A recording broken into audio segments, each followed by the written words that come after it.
For the last 20 years, I've been known as South Africa's EQ lady, and with the book that you probably will recognize the cover of, many of you, I was known as the EQ lady with the red book.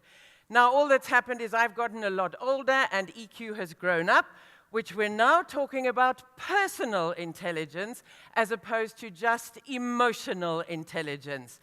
And the GM Designs, who've just designed my new book cover that Michael Jackson mentioned, personal intelligence involves both EQ and IQ. One of the big fallacies about emotional intelligence was that it simply was called the master skill, and it left out our rational intelligence or our thinking brain. Now, the thinking brain is literally wired up. And it's wired up by the sea of social conditioning that we've all been plunged into all of our lives. So that's why, as Justice would say, people of my pinky beige color are all ready to leave the country because we've been wired up since we were this big to know that it's going to be a disaster. 25 years later, we're still okay. Now, one of the big problems is that brain wiring that affects our ability to think straight. That brain wiring is scuppered constantly by how we feel. So the traffic flow that runs these things that we label emotions.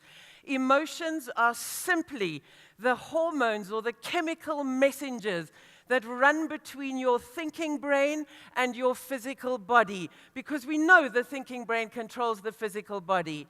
So the chemical messengers are running constantly, and whatever the traffic flow is, we feel as emotion.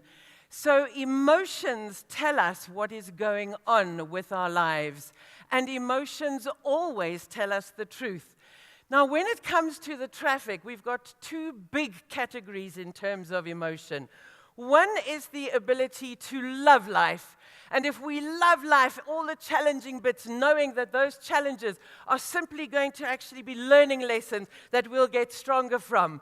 So we love every taxing moment, every happiness, all the sadnesses. It's all part of this adventure called life. And then there's the other one called fear. Now, the problem is we can't love life and fear it at the same time. Literally, the way that our cells in our body operate, they can't do a little bit of love and a little bit of fear at the same time. I guess it's a bit like being a little bit pregnant. So when it comes to what runs our lives, that because of the way we've been wired, and the way that we've been wired is because that we want more constantly. So we've been wired to manage life's load. And that load, we wanted more, and now we've got it. And all that's happened is that there's more and more and more and more. And this gets us into such overload, such panic, that it is difficult to think straight and to make things happen, which are the benefits of having personal intelligence. Now, what happens in the morning?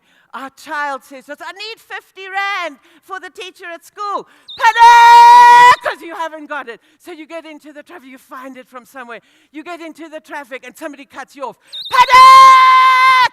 And it's up and the levels are going. We're in overload again. And you get into the office and panic! Because the boss has looked at you skiff. What has he or she found out? And then the budget this afternoon. Panic! And then my credit, my debit, and panic! And then, oh my God, I'm going to live till 100. Panic! And we've heard about gazillions and billions and this and exponential change, and it's all panic! But fortunately, we can use our rational mind to control the Stone Age brain that is panicking. Now, how are you feeling? A bit panicky? What I'd like you to do is close your eyes. Just close your eyes and listen to the sounds around you. And it doesn't matter what those sounds are. Soon as that panic starts, we can use our rational thinking mind to control these out-of-control emotions. Because the one thing we're lacking is margin. The one thing we're lacking is breathing space. Ladies and gentlemen, if you want me to teach your staff or your teams to be so damn good that no one can ignore them, I'll see you at the next conference. Thank you.